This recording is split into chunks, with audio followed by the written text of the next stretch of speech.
በአዲስ ዓለም አቀፍ ኮንቬንሽን ማዕከል ከሚያዝያ 25 እስከ 29 2017 ድረስ እየተካሄደ ያለው ኢትዮጵያ ታምርት ኤክስፖ አነስተኛና መካከለኛ ኢንተርፕራይዞችን ማብቃት፣ ማሳደግ፣ ተወዳዳሪነትና ሽግግርን ማፍጠን በሚል መሪ ሀሳብ የፓናል ውይይት ተካሂዷል። በፓናል ውይይቱ ላይ ኢንዱስትሪ ሚኒስቴር፣ የስራና ክህሎት ሚኒስቴር፣ የኢኖቬሽንና ቴክኖሎጂ ሚኒስቴር፣ የኢትዮጵያ ኢንተርፕራይዝ ልማት ኢንስቲትዩት፣ የኢትዮጵያ ልማት ባንክና ሌሎች ባለድርሻ አካላት ተገኝተዋል። በአነስተኛና መካከለኛ ኢንተርፕራይዞች የዲጂታል ክህሎት ማነስ ስለሚስተዋል በዘርፉ ያለውን ክፍተት ለማስተካከል በፖሊሲና በሕግ ማዕቀፍ የተደገፈ ስራ እየተከናወነ መሆኑን የኢኖቬሽንና ቴክኖሎጂ ሚኒስትር ዴኤታ ዶክተር ባይሳ በዳዳ ገልጸዋል።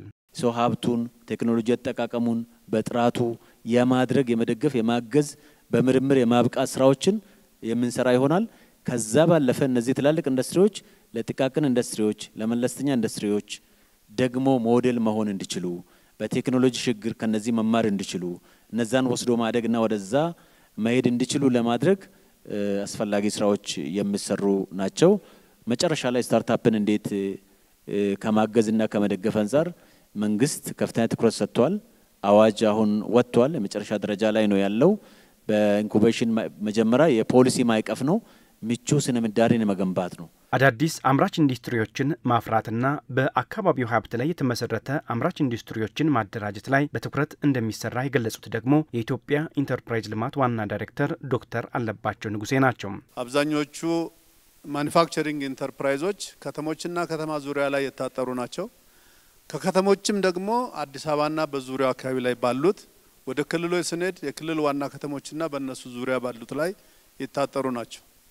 ስለዚህ ብዙዎቹ ከተማ ብለን የምንጠራቸው ትርጉም ያለው የማኑፋክቸሪንግ ሴክተር እንቅስቃሴ የማይታይባቸው፣ ገጠሮቹ ደግሞ በባሰ ሁኔታ ብዙም ያለመዱትና እንደ አዲስ የስራ መስክ የሚለማመዱት ሆኖ ይታያልና ይሄንን አነስተኛና መካከለኛ አምራች ኢንተርፕራይዞችን በሁሉም የሀገራችን አካባቢዎች እንደየአቅማቸውና እንደየተጨባጭ ሁኔታው እንዲሰፉ በማድረግ ያው የፒራሚድ ኔቸር ስለሆነ ያለው ከስር መሰረቱ ሰፍቶ ከታች ወደ ላይ የተሸጋገረ ወደ ከፍተኞቹ እንዲሄድ የማድረግና በሂደት ደግሞ ሀገራችንን በማኑፋክቸሪንግ ኢንዱስትሪው ያደገች የጠነከረች በዓለምም ተወዳዳሪ ሆና እንድትመጣ አንዱ አዳዲስ አምራች ኢንተርፕራይዞች እንዲቋቋሙ ማድረግ።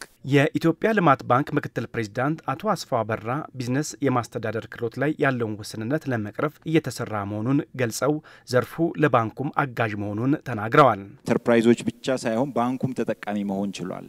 በተለይ ብድር አመላለስ ላይ የሚሰጠውን ብድር በዋነኝነት ለታለመለት ዓላማ በማዋል ብድራቸውንም በአግባቡ እንዲመልሱ የብድር አመላለስ ምጣኔውም የተሻለ እንዲሆን ትልቅ አበርክቶ ነበረው ማለት ነው። ለምሳሌ ማሽነሪ ተገዝቶ